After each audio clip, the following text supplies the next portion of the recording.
When Quin Snyder was hired to help and helm the ship of the Titanic that is the Atlanta Hawks, I did say that it was weird timing.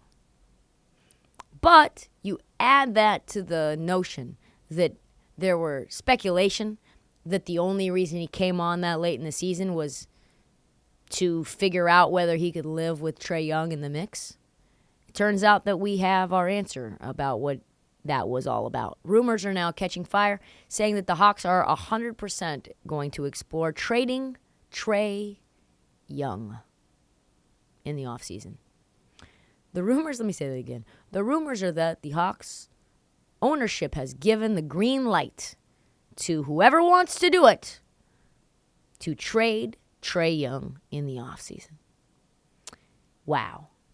The Trae Young experience may have been coming to a close in Atlanta. According to Kevin O'Connor at The Ringer, who dropped this recent article called "The Hawks Have Changed Everything Except for Trae Young," the Hawks could be making some huge moves. And make no mistake, the decision will be 100% Quin Snyder's because, according to O'Connor, league sources say during months of negotiations in the lead up to Quin Snyder getting hired, he has demanded and now wields significant influence over personnel decisions. Though Atlanta's front office dynamic is described as a, quote, collaborative effort, which is never something that you want, many high-level decision makers from opposing teams believe that it's now Snyder who has the final say. Pause.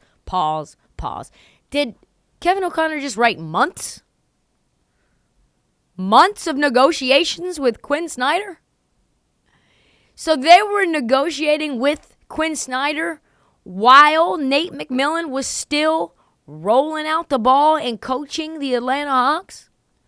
That is interesting. That is very, very interesting.